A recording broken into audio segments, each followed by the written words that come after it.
Well, for Michigan basketball, it is at least a share of a Big Ten championship. Wolverines win it over Minnesota on Tuesday night by 10. Great to visit with a man who always kicks things off at Chrysler Center with that intro hype video. It's former Wolverine Zack Novak. Zach, appreciate you coming by, man. How are you? Yeah, I'm good. Thanks for having me. I want to start. We'll talk about this game. I want to get your perspective on the Duke game because you were there, correct?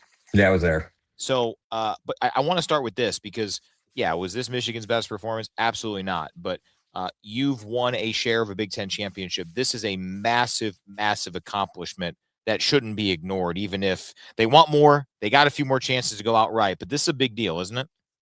Yeah, it's a huge deal. It's always the first goal of the season. You want to win the Big Ten championship and then Big Ten tournament and NCAA. So I think it's a big step forward to check that off the box. I think the challenge with this team is it arguably has the highest expectations of any Michigan team probably ever. And so I think, they'll enjoy this one for a little bit, but just like Coach May's done all year, he's going to have them enjoy it for a little bit and then get right on to the next one. But they should take a second to enjoy this just because like you said, it's a huge deal. Winning a Big Ten championship, it's really hard to do, and they should enjoy it. That's interesting you say because of the expectations. Anytime you have a season that is continuing to grow and get better and better, like that 2012 team you were on, it does seem like the expectations raise. How do you, as a player, make sure that you kind of still keep the main thing when there's expectations, there's enthusiasm, there's excitement. It's what you Yeah. want, but it can come with some risk, some challenge. Yeah, I mean, I'm not sure I'd compare a 2012 team to this team, Sure. but I think it was a different situation for us. But yeah, there were some similarities, and I think for us, we probably didn't realistically think we had a chance to even clinch a share of it until there was probably like 7 games left, and we looked at the schedule and said, "Wow, we have a shot." I remember the conversation with Val when we talked about it. Um, and I think, for us, it was something that had always been a goal, but it seemed probably like more of a stretch goal. And so when just became a reality and it was close, well, we really just, that you didn't need to convince us to go out and give a little bit extra. We wanted it pretty bad. And I think even in the year we won it in particular, like the Big Ten was the best conference in the country pretty easily. So if you look at some of those teams we were going against, like it was a big deal. And I think for this team, I think it is a little bit different for them. I mean, right now, like the main challenge is every day they're being told it's basically win the whole thing or bust. And so I think, you're seeing that with it just as you go through a Big Ten season and you mix in Duke, in a neutral site game in the middle of that, like it's really hard. You're gonna have some ups and downs. And this isn't a team that's been playing together for 4 years. They've been playing together for 3.5 months. And so I think they're doing a good job of bouncing back. They've gone through adversity, but I think again, the thing that always just impressed me with these guys is just in an age when you have a lot of guys in it for themselves, just how much this team seems to not be like that. They really want to win for each other. They really care about the program and the team, which I think is impressive because you don't see that every night when you turn on college basketball. What are some things that you gauged as your career came to an end in that 2012 season that came about because of the fact you had been there for 4 years? So many other guys had been through the program versus the situation now where it's a part of it. The portal's the nature of the business Mhm. now. But are there things that are bigger challenges for teams like this one that maybe were built in more instinctual back when you played? Yeah, the biggest thing for me, and I think it right now is just the thing that this team needs to learn quickly. If there's one thing that's going to bite them, it's knowing time and score and having a feel for momentum in a game and just knowing like when you need an extra solid possession. And I think with us, we were such an experienced team. My senior year, and we had guys that played a lot of minutes at that point. And we knew when we had to come down, like you have to get your best shot. You can't turn the ball over. And I think that's still something that, like, nitpicking, but this is the one thing this team, I think, still needs to learn is if you just look at when they get in trouble, it's when the other team's starting to make a run. And it's not like we just have a turnover. We just have like it's just like a haywire turnover. And we just hand the other team the ball or we throw it way out of bounds and it's just not even close. And they're so much better than that. And so I think that's like one of the key differences. And that just comes with playing together and having that camaraderie. And frankly, I think with us, it was, you're comfortable after being around guys for 4 years to have probably harder conversations. And I think most guys are comfortable having now. And so I think, look, they're so talented and they're so good that like they can get by even with doing that. They can still win the whole thing even with doing that. But I think if they could just shore up that little change right there, then I think it's gonna make a huge difference for them. And it's gonna be hard for anybody to stop them in March. Well, we've got our second guest. It is assistant coach Justin Joyner with us. Justin, you got Zack Novak and me with you. Appreciate you burning the midnight oil with us. It's an interesting dynamic because, yeah, a clinch of a share of a Big Ten championship. But Dusty has said that no one in that locker room wants to share anything. And this wasn't your team's best performance here tonight. So when I just asked you kind of broadly, where does your mind go first based on this game? Where would you take it? Yeah, I would just first of all, it's an honor to be on here with you, Zach. You're an absolute legend in our program and in our locker room. So awesome to be here with you. As far as our team is concerned, it goes to improvement. I think naturally we got to continue to get better and grow. And I think part of our growth is just the maturity piece. Obviously it's great to win a portion of the Big Ten championship tonight, but at the same time, our goals are huge, and we got to continue to get better and grow and become and just be more mature. We lost Zach's video there for a second. We saw you on the sideline with really trying to get this defense going. At times, that's an area of focus so much for you. What were some areas of frustration of needed communication from the bench that you wanted to make sure to get across against a Minnesota team that, boy, they played their tails off, they're shorthanded, and they complicated things at times? Yeah, no doubt. I think we're a little flat just all around. I thought our physicality off the ball, our communication off the ball, some of our two-man zone stuff, we weren't crisp, we weren't sharp. I thought we needed to make an adjustment and really speed the game up and get the game loosened up a bit. So that was where you saw that full court pressure, a little bit of running and jumping, and just trying to get the game fast and loosen up so that we can get out and transition. We can make them kind of have to play make versus being able to kind of script what they're doing. But they cause a lot of problems with the speed of their cuts, with the way they move off the ball. Obviously, they're shooting and the gravity that presents. It's a tough cover, and Princeton's really hard to guard. Just that style of play, the Princeton offense, hard to guard when you don't see it often, and we haven't seen it at all this year. Zach, take it away for Coach. Yeah, Coach. Hey, sorry, I got kicked off the stream there for a minute. Appreciate you taking the time. Uh, yeah, so Coach, would you look at a game like tonight and maybe just zoom out a little bit? We're coming down the stretch here. You got a team. We're coming off a really tough loss in DC, but we've still got every goal in front of us. Just like, is you're thinking through the top, one or two things for this team and what you want to see them work on so we can make that run in March? What are the things that are top of mind for you right now? I mean, it's really consistency. And I think, for us, we've been at times inconsistent with maybe our energy, maybe our focus, maybe our preparation at times even. We just need consistency from every guy. I think every guy in our locker room has a special sauce that they're able to bring on a day-to-day basis. And I think we need to be accountable to that. Like, we need to make sure, our guys are bringing what they bring to this team that makes this team special. When we're clicking and playing well and playing together and about the right stuff, we're one of the best, if not the best team in the country. So just making sure guys really take to heart, like, hey, you're here for a reason. You function with this group in a way that makes us the best team in the country. We need you to bring that every day. Yeah. Who do you think, Justin, has taken some of the biggest individual strides defensively? You focus and are so good on that end of the floor from your coaching. So who do you think has maybe made that big stride from November to now? Yeah, I would say LJ and Trey. Trey's always been a pretty good positional defender.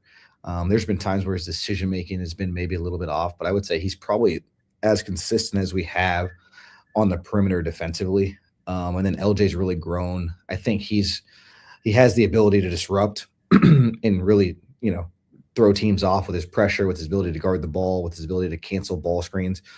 So those two guys, when they're on it, give our second unit a big burst and kind of can help our perimeter defense. Obviously, Merez Johnson and his ability to protect the rim, his ability to switch and guard the basketball is elite, and then a die at the rim is as elite as it gets. But I would say just the guys that have made the jump are those two guys specifically in the second unit.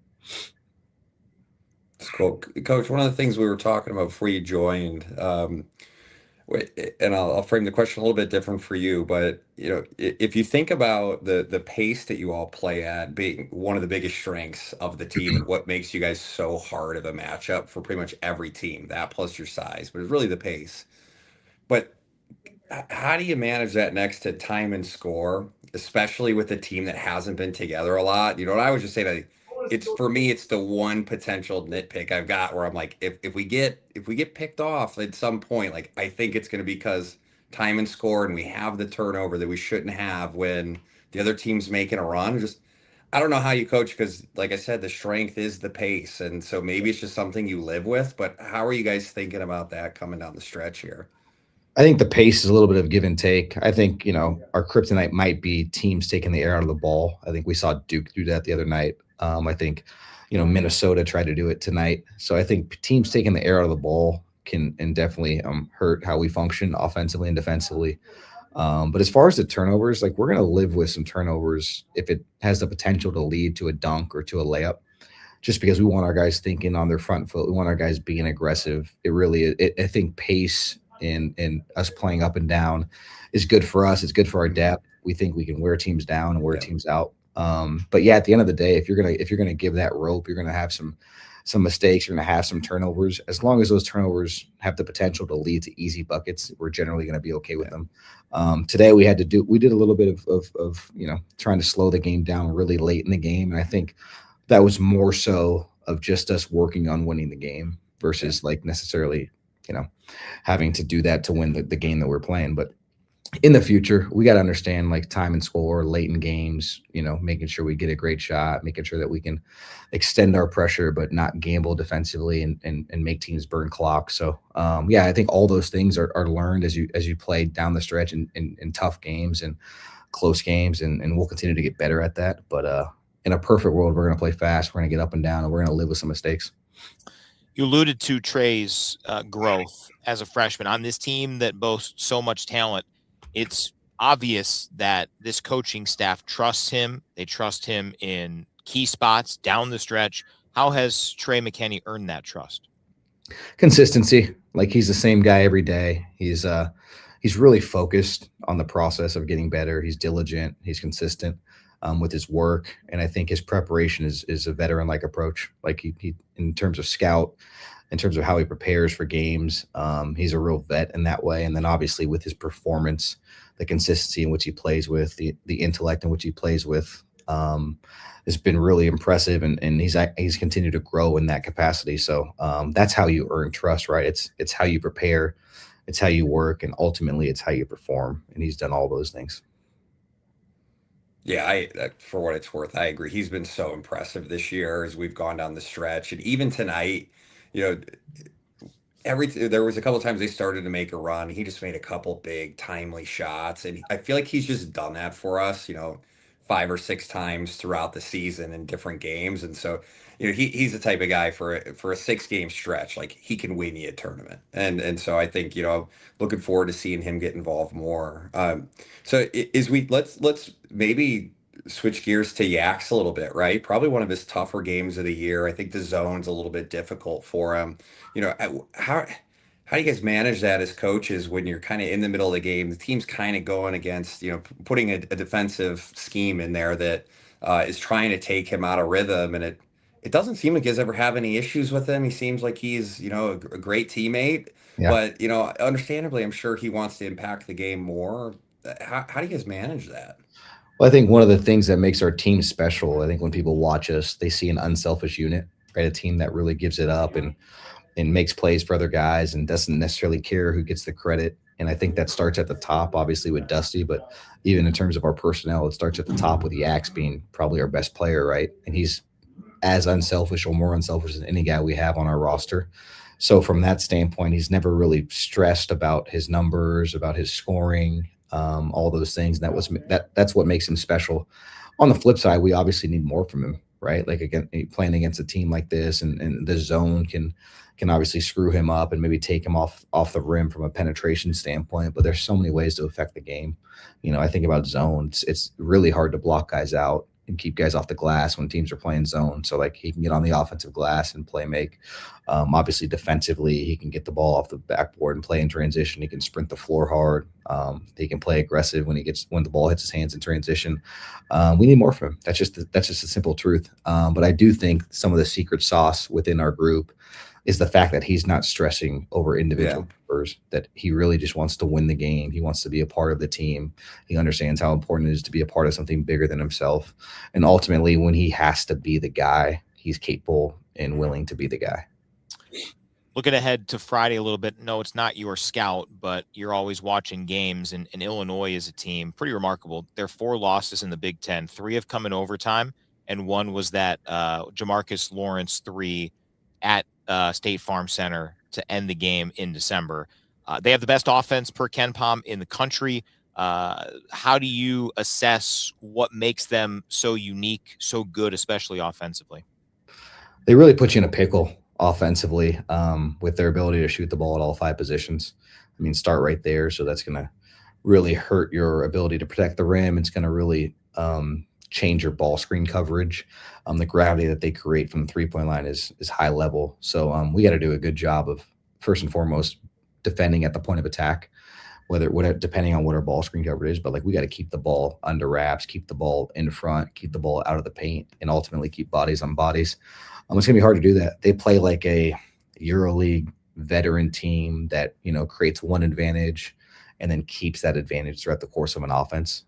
So we're going to have to do a good job with our point of attack defense, keeping the ball in front, keeping the ball square, keeping bodies on bodies, and trying to stay out of rotation as best we can.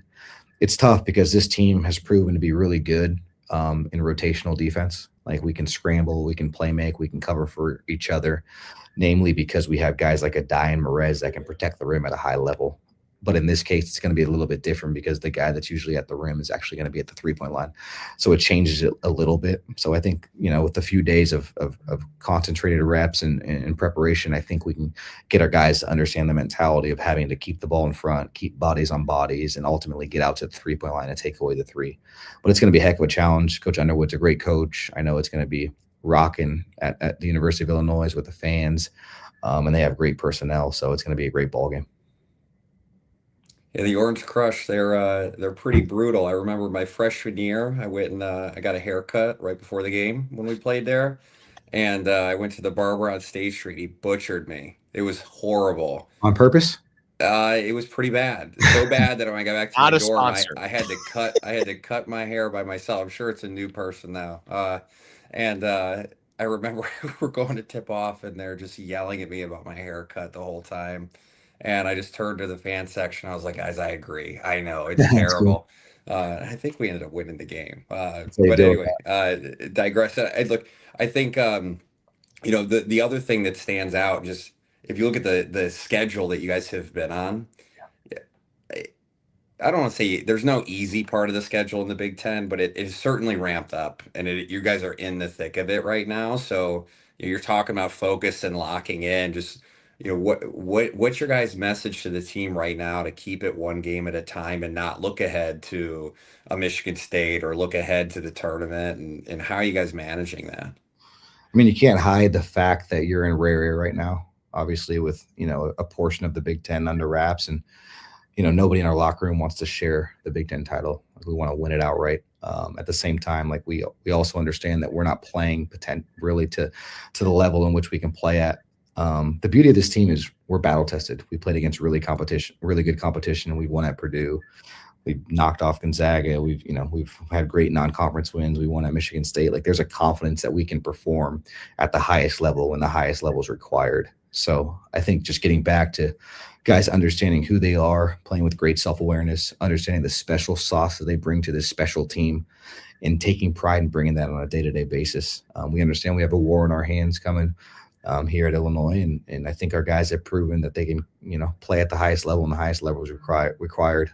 It's hard, taking a loss to Duke with all those eyes on you, and the backlash of the media. And I think as young men, we forget, like, these guys have access to their phones, and these guys have access to social media, and there's a lot of pressure on these guys. So I think for them, it's just getting lost in the process, getting lost in the competition. And when things aren't going great for yourself, lean into your team, be about your team. And when things are going great for yourself, bring others with you, bring the group together. And I think we have the right guys in our locker room to ultimately do that. We just got to be about the right stuff. Well said. Zach, anything in conclusion with Coach Joyner? No, Coach, appreciate you taking the time. We're all behind you guys. Love this team. You can hear my voice. I've lost a little bit. I lost it Saturday because I was cheering so He was hard. there. Oh, Yeah, I was cheering sorry, for you man. guys. No, it's all good. And I can The tell you this. eyeballs will only go up.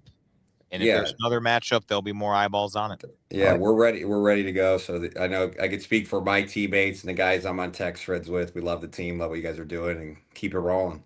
Love to hear it, man. We're trying to make Michigan proud, and it means a lot from you. Yeah, you guys are. Thanks, man. Coach, appreciate the time, my friend. We'll talk to you down in Champaign. Appreciate you guys. Be well. See ya. There's Justin Joyner. Great stuff. I mean, this assistant coaching staff is awesome. Now, Justin, I mean, he is as dialed into as he talks about the process, one day at a time, locked in. And I think what makes a good assistant coach staff and coaching staff as a whole is having different personalities, different blends. You've been around some of these as Zach just went away. I don't know where Zach went.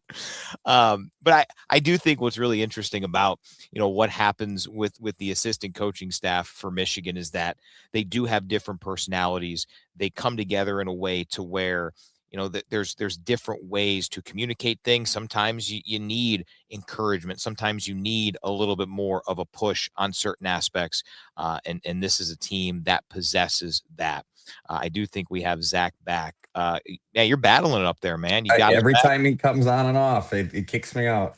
All right. Well, we'll make sure we keep you on here for the rest of the way. I was just saying about the complexion of an assistant coaching staff and how you can, how important it is for those guys to work together to maybe provide some different things at one juncture or another, different ways to communicate to different players. You've been around, you've gotten to know these guys a little bit. How valuable is that melting pot of coaching? I mean, that's one of the most important things you probably don't see from the outside quite as much unless you're like really a diehard fan. The assistants and even in particular the strength coaches, I would loop into that. They're who you spend the time with. And so there's a lot of ups and downs, and coaches hit on it. I mean, these are college kids, and I think it's especially now, it's easy to forget that. And it's a mental battle to go through a season and deal with the pressure that these guys are dealing with. And so being able to have the strong assistants that you can lean on, that know how to manage different guys, get the most out of them. And it really, a lot of that's happening in the offices after practice. It's happening at training table. It's happening like everything off the court. That's where it's most important, I think. Obviously, the X's and O's are critical, but that's really where you win and lose games is those relationships, and really those discussions are just keeping guys' heads on straight. And especially at this time of year, this is when it's a long season and things can get off the rails a little bit, and the assistants are really there to keep everyone on the same track. So we alluded to the fact you were at the game Saturday in Washington, D.C. Your takeaways from what was a high-level college basketball game, and what you think Michigan can learn from that experience, not necessarily if they play Duke again, just if they're in that spot again, Sweet 16, Elite 8, big-time matchup with a crowd that was as unique as that one.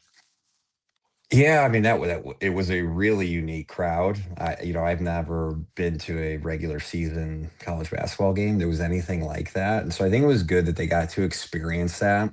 Frankly, like you're gonna run into games where I thought the officiating was terrible the first 10 minutes of the game. And if you're a great team, you still figure out a way to win the game. And you're playing against Duke, who's now number one, and so that's a lot to overcome.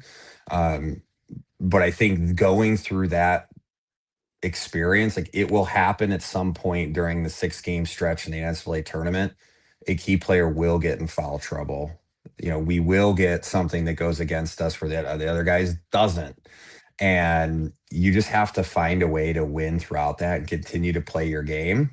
And look, I don't know if that was connected to the way that we shot the ball or not, but I'm sure a little bit. And I think that we had an opportunity to really kind of get out to a lead how we typically do, and there was a couple calls that didn't go our way, and then the game was on, and so you just have to find a way. Like we used to just say, like, you beat the refs, and that was literally one of our mantras of the team, because you knew it was going to happen at some point during the season, and so. I think that had a little bit to do with it. And then, look, I think I saw something on X where this was the first game that we played without the Nike ball. I can't believe that's true, if it is actually true. Um, but is a good data point for us to know, like, hey, you got to wheel in the NCAA balls before the tournament, and just make sure that we're ready to play, because it is a different ball game when you're using a different ball. You're going to a big stadium like that. Depth perception's thrown off, and so get it out of the way now. You don't want to have that happen here in a month, and it is what it is. Duke's a great team. I mean, all these things could have not happened. We still could have lost the game. Cameron Boozer's a great player. Um, but I think, the team, I think, where that one's probably a little bit disappointing for them is, like, they're way better than I think they showed. And it happens. Like, again, I'd rather have it happen that game than in a month. Yeah, 100%. And, the reality is, if Michigan and Duke play again, it's almost certainly going to be in Indianapolis, and it's likely going to be on a Monday night. So Yep. If they get if that is the measuring stick, then, I said it on the Defend the Block podcast, going into that game, if you just said, hey, margin's going to be 5 in that game, then I could have told you the talking points coming out of it. The winning team would say, we're the best team in the country, we're the national champion favorites. And the losing team would say, boy, we'd love another crack at them, because we got to do these things better, and we would play better, and we'd win the second time. Like that. That was how it was going to be. And it's the nature of the business. Agnostic to that, just in totality. You mentioned some of the issues from the turnover standpoint. Is there anything else that concerns you that you hope they work on here down the stretch? Now, with only one more home game left, 2 on the road, Big Ten tournament, NCAA tournament, anything else that you hope that you see from this team between now and let's face it, I mean, this team's going to go to Chicago wanting to win a Big Ten tournament championship as well. But ultimately, it's, to your point earlier, you got to win a national championship to live up to the full expectations. How do they get ready for March 19th or 20th? Yeah, I mean, I'll preface everything I'm saying about this team with, like, I kind of feel like a fraud giving them any critique at all, just because they're all so much better than I was. Come on. So, like, so all of this is, I mean, imagine me trying to say anything. Yeah, fair enough. I think but this is where my mind goes, is like, how do we get over the hump with this? Getting over the hump for our program is, you got to win on Monday night. So, like, everything I'm talking about is, like, you got to win on Monday night. And, I think that the timeliness of the turnover is the biggest one for me, by far. And you just heard Coach say they're going to play with that. And, like, I think it's still just, like, a veteran knowing a time, and like, there's just times where, like, you still can't do that. But there's a couple of, like, small things that I think, we could work on. They mentioned the Princeton today. I think about this, like, that would have been one of our teams come tournament time. Like, we would have played a team like this, and we would have gone into that game thinking we can go and score with these guys all day. That's Tennessee in 2011. Now, we're much better than they were, but, like, a lot of similarities to that. And I think what happens is you get that movement, and we miss some switches sometimes. And as Coach might have been referring to, just, like, lock in on the preparation. and that's where like having that captain on the defense who's going to be the vocal leader on that side of the floor and make sure that everybody knows the switching patterns are getting in the right spaces. I think that's going to be really important. You're going to find a team who's going to have more of just on a standard like pick and roll offense come tournament time. And then, it seems like this zone and teams kind of taking the air out of the ball is going to be a thing. And so I think there's kind of two things that go along with that. One, just mentally, we have to be okay with that. Like we know, like expect it. Teams are going to do it. And so you can't let that knock you off your game. And then with the zone specifically, I do think it's important that we figure out a way that you still keep Yaks involved. And look, I'd have to go back and watch the film tonight. But you know, it seemed like one of the principles we always thought about in the zone is like you want to get your playmakers in the middle of the zone with the ball. Go watch some of the film of Mitch McGarry playing Syracuse. Like that's where he just dominated him. And so I wonder, like, if we were able to get Yaks the ball in the middle of the floor there and let him face the basket and figure out, who's open, can he take it to the basket? Teams are gonna have a really hard time guarding that. And maybe it did happen that I just feel like I didn't see it a lot. And so I think that would be, coming up with that zone beater, having Yaks, figuring out how he can stay involved in these types of games. And then the last thing is just um, we've had some key foul trouble, I think, in a couple of these games. And so just making sure that like you're gonna get fouls, but like let's keep our guys on the floor and just make sure that they're hard playing. It's not anything dumb. But honestly, I mean, this team, like I'm really starting to like stretch it at this point. Like I think at the end of the day, like we could still like not address any of those things I just talked about.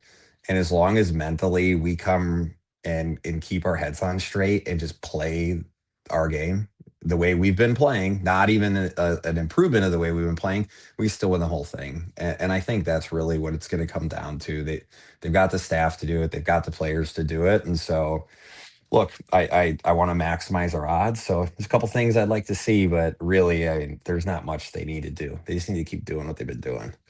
Yeah, 26-2 overall, now 16-1 in the Big Ten. Before I let you go, Zach, we all saw you as a player. How do you take in games as a fan? Is it similar, different? How animated or not animated are you? Yeah, well, there's a reason my voice is gone still from Saturday. So yeah, no, it depends. It depends. Yeah, for the big ones, I still get into it. And look, I mean, I love Michigan basketball, and I think the program, we have a lot of pride in what we built over the years. And uh I think, especially like recently with what Dusty's doing. I mean, the way Dusty runs the program just reminds me a lot of kind of like how Beeline was doing it. It's a lot of the same principles. Um, and I look how much the team plays together for one another. So like when I see the guys with the jersey on giving that type of effort and coming with that type of approach, yeah, I'm gonna root for them like they're my teammates. And so yeah, sometimes I still get a little animated, I guess. You could ask my wife. She'd probably tell you that it's a little bit more than animated.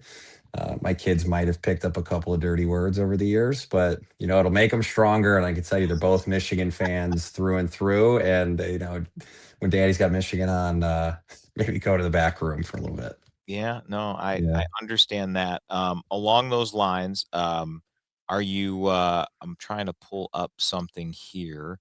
I want to make sure I'm doing it right. Can you share any insight on this from Stu Douglas over the weekend? Novak had choice words for a Duke fan, more excited for Indy than ever. Yeah, there was one random Duke fan in our section, and I didn't appreciate some of the things that he was saying. So, I let him know that, and it was still rooting on the boys to win. And, it was all in fun. It was all in fun. It wasn't anything too crazy. Um, but no, look, I think the good and the bad of, going to those games in that environment is like you kind of get sucked back into it. And I think it's no secret, I had a little bit of a temper when I was playing. And so, every now and then that comes back out. And yeah, I think it came out a little bit, but it was fun. And yeah, we had a great time going down there. Heck yeah. Zach, appreciate you doing this, man. Yeah, of course. Excited to follow along down the stretch, and maybe we'll have you on come postseason time, and we'll Yeah, for sure. try to avoid the choice words as best as we can. But if Yeah, we of have you course. after We a will. big We win, will. We will. We will. after a big win, we'll allow a little bit of We'll that. keep it. We'll keep it. We'll keep it professional. All right, for Zach and for Coach Joyner, I'm Brian. Can't wait. Friday night, Michigan down in Champaign for the Wolverines and the Illini. Michigan a winner, sharing the Big Ten title. Looking for more. Thanks for watching tonight.